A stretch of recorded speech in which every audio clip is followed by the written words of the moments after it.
आप सभी लोगों का स्वागत है आपके अपने ऑनलाइन इंस्टीट्यूट सक्सेस आशीष में। आज के इस पर्यावरण की क्लास में हम सभी लोगों का स्वागत करते हैं। आज के पर्यावरण क्लास को हम प्रारंभ करने जा रहे हैं। आज का हमारा पर्यावरण का क्लास 5 है और क्लास 5 में हम डिस्कस करने जा रहे हैं खाद्य श्रृंखला। तो पर्यावरण में खाद्य श्रृंखला एक बहुत महत्वपूर्ण टॉपिक होता है और हमें जानना चाहिए कि खाद्य श्रृंखला किस प्रकार से जीव जंतुओं में जो है संचालित होता है। ठीक, तो हमारे जो भी पर्यावरण में जो भी जीव जंतु पाए जाते हैं, जीव जंतु पेड़ पौधे, उनके अंतर्गत एक खाद्य श्रृंखला का निर्माण होता है। आज हम उन्हीं खाद्य श्रृंखला के बारे में अध्ययन करने जा रहे हैं और आप लोगों को हम खाद्य श्रृंखला से संबंधित जो भी इम्पॉर्टेंट फैक्ट है हम उन्हीं फैक्ट को यहाँ पे डिस्कस करेंगे जो एग्जाम में पूछे जाते हैं। ओके, तो एग्जाम के दृष्टिकोण से आज का यह क्लास बहुत ही इम्पॉर्टेंट होने वाला है और यहाँ से क्वेश्चन आप लोगों को एग्जाम में मिलेगा।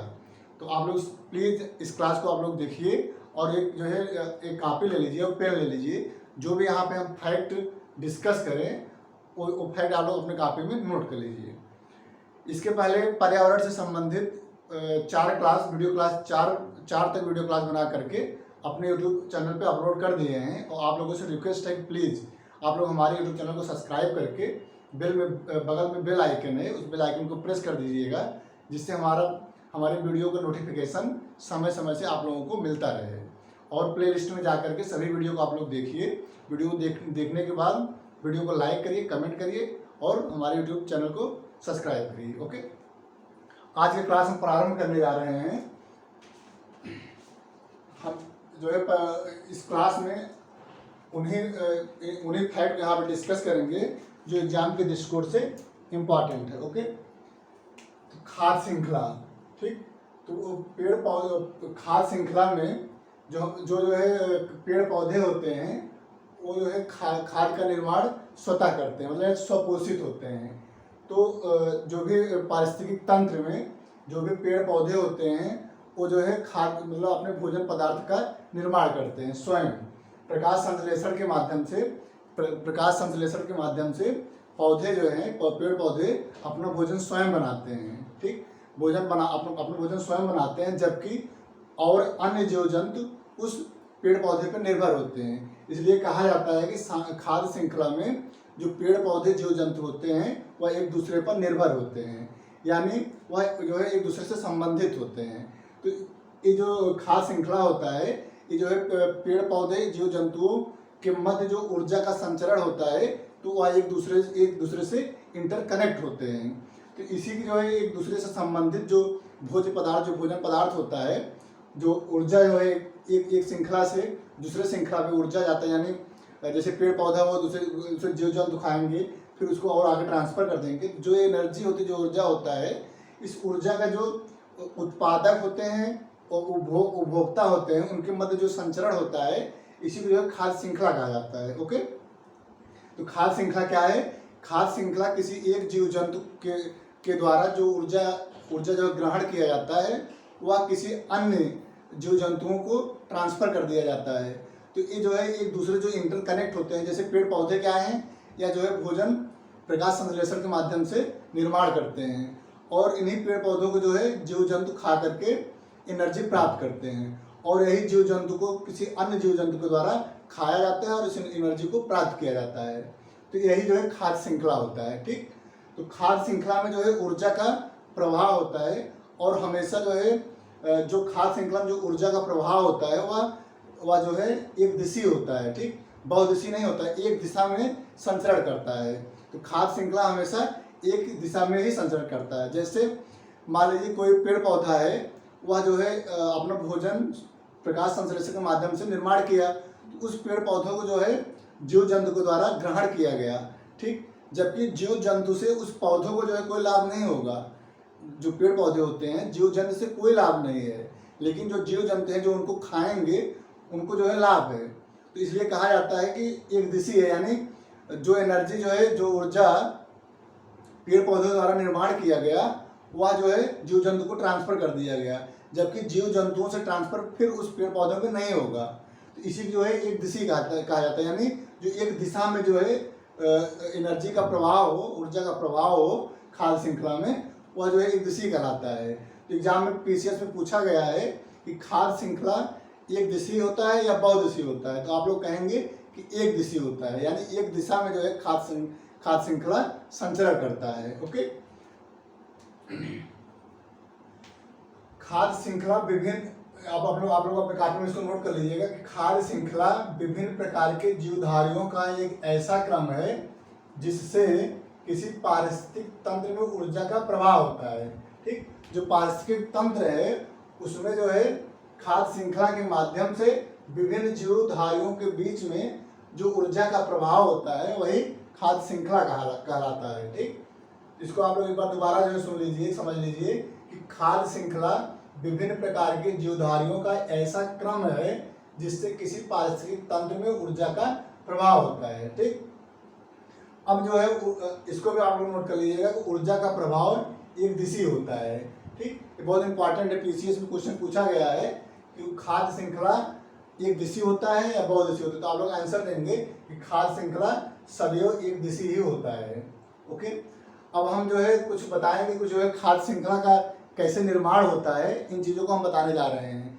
खाद्य श्रृंखला का कैसे निर्माण होता है, देखिए जो पृथ्वी पर जो घास होते हैं वह जो है उत्पादक का कार्य करते हैं। यानी उत्पादक क्या होते हैं, उत्पादक का अर्थ है कि वह पेड़ पौधे जो भोजन स्वयं बनाए, यानी प्रकाश संश्लेषण के माध्यम से जो अपना जो है भोजन स्वयं बनाए उसे उत्पादक कहा जाता है। ठीक, उत्पादक किसे कहते हैं, उत्पादक के अंतर्गत सभी प्रकार के घास, पेड़ पौधे ये सब आते हैं।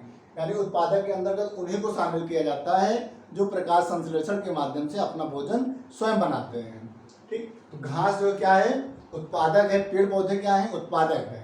ठीक, अब घास जो है अपना भोजन प्रकाश संश्लेषण के माध्यम से निर्माण किया, जबकि घास को जो है टिड्डा खाया। टिड्डा जो है प्राथमिक उपभोक्ता है। ठीक, तो प्राथमिक उपभोक्ता जो होते हैं वह शाकाहारी होते हैं। प्राथमिक उपभोक्ता शाकाहारी होते हैं या जो है घास या पेड़ पौधों को ग्रहण करते हैं, खाते हैं ऊर्जा के लिए। ठीक, तो टिड्डा क्या है, टिड्डा जो है प्राथमिक उपभोक्ता है। टिड्डा जो है अपना जो एनर्जी, अपना ऊर्जा जो है वह घास से प्राप्त करता है, अपना भोजन जो है घास से प्राप्त करता है।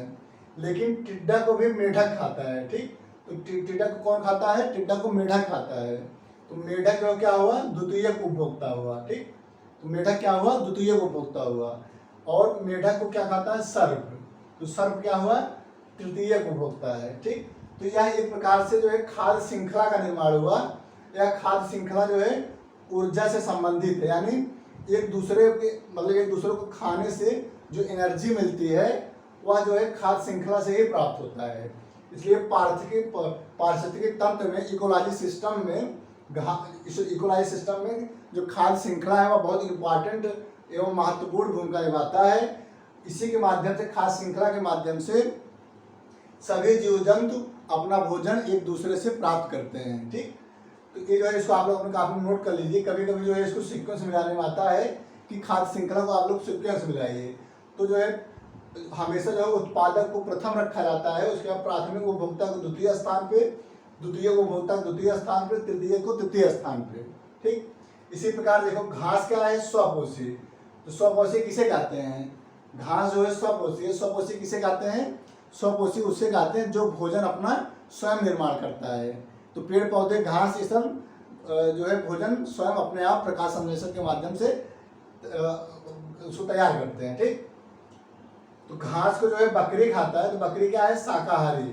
ठीक, तो शाकाहारी हमेशा प्राथमिक उपभोक्ता होते हैं, ये जो है हमेशा दूसरे पर निर्भर होते हैं। ठीक, तो बकरी भोजन अपना स्वयं नहीं बनाती है। तो बकरी जो है क्या होता है, या परपोषी होता है। परपोषी मतलब जो भोजन के लिए किसी दूसरे पेड़ पौधे पर निर्भर होता है उनको जो है परपोषी कहा जाता है।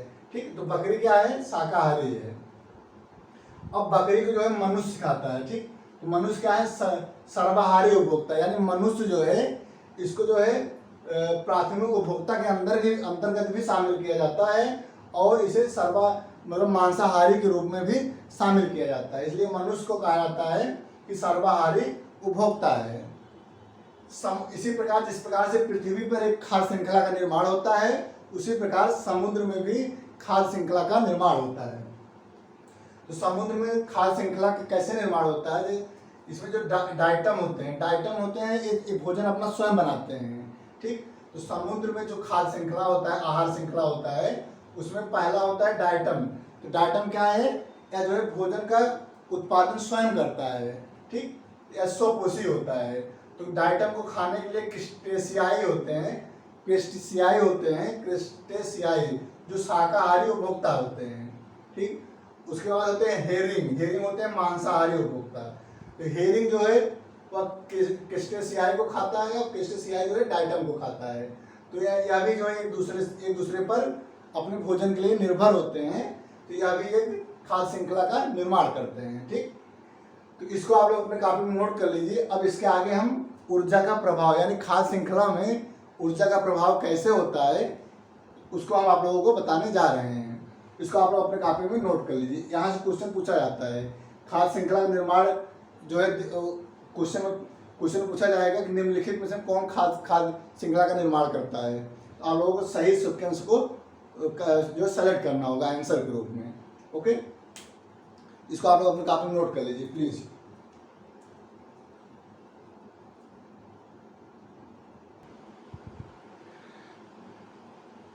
नेक्स्ट है ऊर्जा का प्रभाव, ठीक। अगला है हमारा ऊर्जा का प्रभाव, ठीक। अगला है ऊर्जा का प्रभाव। तो जो खाद्य श्रृंखला होता है उसमें जो है ऊर्जा का प्रभाव किस प्रकार से होता है, यानी कितना परसेंट ऊर्जा जो है एक जो है जैसे प्राथमिक उपभोक्ता है उनके माध्यम से जो द्वितीय उपभोक्ता उस खाद्य पदार्थ को ग्रहण करते हैं, तो उनको कितने परसेंट जो है ऊर्जा मिलता है, ठीक।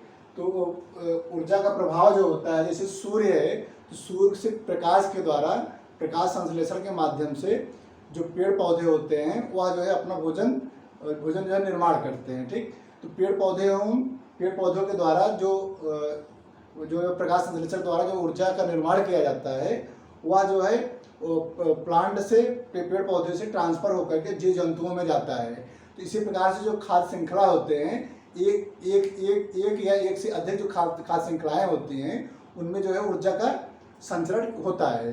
तो हमें यहाँ अब देखना है कि क्या जो है जो एक स्तर से जो ऊर्जा का ट्रांसफर होता है दूसरे स्तर में, तो क्या ऊर्जा का 100% जाता है कि कितना जाता है। तो जो भी एक स्तर यानी कि जो पेड़ पौधे होते हैं उनके द्वारा जो ऊर्जा ग्रहण किया जाता है, यानी कि जो ऊर्जा का निर्माण किया जाता है, पेड़ पौधे के द्वारा जो ऊर्जा का निर्माण किया जाता है वह जो है जीव जंतुओं में हमेशा केवल 10% ही एनर्जी का जो है ट्रांसफर किया जाता है, पूरा एनर्जी जो है प्राप्त वह जो है नहीं करते हैं, ठीक। तो ऊर्जा का प्रभाव जो होता है, जैसे सूर्य के द्वारा पौधे जो होते हैं, सूर्य के द्वारा पौधे अपना जो है अपना खाद्य पदार्थ का निर्माण स्वतः करते हैं, जिसे हम उत्पादक कहते हैं, ठीक। तो उत्पादक जो होते हैं वह भोजन का निर्माण स्वयं करते हैं सूर्य के प्रकाश के द्वारा। सूर्य के प्रकाश में जो है क्लोरोफिल होता है और क्लोरोफिल के द्वारा प्लांट जो है पौधे जो होते हैं वो प्रकाश संश्लेषण के माध्यम से भोजन का निर्माण करते हैं। और उत्पादक जो उत्पादक हुए पेड़ पौधे हुए, इन उत्पादक के द्वारा जो है शाकाहारी जो होते हैं जिसे प्राथमिक उपभोक्ता कहते हैं, तो उत्पादक पेड़ पौधे होते हैं उन्हीं को खा करके ऊर्जा प्राप्त करते हैं प्राथमिक उपभोक्ता, इन्हें शाकाहारी कहते हैं। तो जो शाकाहारी के द्वारा जो उत्पादक होते हैं उनको जो खाद्य पदार्थ होता है जो उनसे ऊर्जा जो है प्राप्त होता है, जैसे शाकाहारी जो हुए शाकाहारी को जो एनर्जी जो प्राप्त होता है वह उत्पादक के द्वारा प्राप्त होता है। तो उत्पादक का जो 100% एनर्जी होता है 100% वह जो है शाकाहारी को नहीं प्राप्त होता है, केवल जो है उत्पादक केवल 10% ही वो शाकाहारी को प्राप्त होता है। और शाकाहारी का जो एनर्जी होता है, जो शाकाहारी को खा करके मांसाहारी जो होते हैं जिसे द्वितीय उपभोक्ता कहते हैं, उनको भी शाकाहारी का केवल 10% ही ऊर्जा प्राप्त होता है, इनको भी केवल 10% ही ऊर्जा प्राप्त होता है। इसी प्रकार जो शीर्ष मांसाहारी हैं जिसे तृतीय उपभोक्ता कहते हैं उनको भी केवल 10% ही ऊर्जा प्राप्त होता है। इस प्रकार से कहा जा सकता है कि जो पारिस्थितिक तंत्र होते हैं, जो उसमें खाद्य श्रृंखलाएं होती हैं, उन श्रृंखलाओं में एक स्तर से दूसरे स्तर में जो ऊर्जा का प्रभाव होता है, ऊर्जा का जो प्रभाव होता है वह केवल 10% ही वह एक स्तर से दूसरे स्तर में जो है ट्रांसफर होता है। ठीक, तो अब इसको आप लोग अपने काफी में नोट कर लीजिए, ये फिगर जरूर बना लीजिएगा आप, ये फिगर इंपॉर्टेंट है कि जो है सूर्य के प्रकाश के द्वारा उत्पादक अपना भोजन ग्रहण किए, उत्पादक के द्वारा शाकाहारी को जो है, शाकाहारी जो होते हैं शाकाहारी जीव जंतु उनको भी जो है 10% एनर्जी ही मिलता है, और शाकाहारी को खा करके मांसाहारी को भी 10% एनर्जी मिलता है, और इस प्रकार शेष मांसाहारी को। यह जो है ऊर्जा का प्रभाव का एक मानचित्र है, इसको आप अपने कॉपी में बना लीजिएगा। अब हम जो है कुछ थ्योरीज को बताने जा रहे हैं कि ऊर्जा का प्रभाव पारिस्थितिक तंत्रों में उत्पादकों की सकल उत्पादकता का लगभग 10% भाग ही शाकाहारियों के द्वारा स्वांगीकृत होता है। यानी जो भी खाद्य श्रृंखलाएं होती हैं उनमें एक स्तर से दूसरे स्तर में केवल 10% ही ऊर्जा का जो ट्रांसफर किया जाता है। इस जो 10% का जो ऊर्जा का ट्रांसफर होता है, या जो है लिंडमैन के द्वारा 1942 में 10% का नियम दिया गया था। ठीक, लिंडमैन के द्वारा 1942 ईस्वी में 10% का नियम दिया गया था। ओके, तो इसको आप लोग अपने कॉपी में नोट कर लीजिएगा, ये बहुत इंपॉर्टेंट है, यहाँ से क्वेश्चन पूछा जाता है। पहले यही क्वेश्चन पूछा जाता है कि 10% का नियम कौन दिया था, तो लिंडमैन के द्वारा दिया गया था। ओके, ऊर्जा का प्रभाव क्या है, ऊर्जा का प्रभाव के द्वारा ही एक जो है पारिस्थितिक तंत्र जो खाद्य श्रृंखलाएं होती हैं उनमें एक स्तर से दूसरे स्तर में केवल 10% ही ऊर्जा का प्रभाव होता है। ठीक, इसको आप लोग अपने कॉपी में नोट कर लीजिएगा। ओके, तो आज की इस क्लास में, आज के पर्यावरण के 5वें क्लास में हम आप लोगों से जो है ऊर्जा का प्रभाव एवं खाद्य श्रृंखला, ऊर्जा का प्रभाव एवं खाद्य श्रृंखला से संबंधित टॉपिक आज डिस्कस किए हैं। अब इसके आगे हम एक नया टॉपिक अगले क्लास में डिस्कस करेंगे। आज के लिए इतना ही, बहुत बहुत धन्यवाद, थैंक यू सो मच।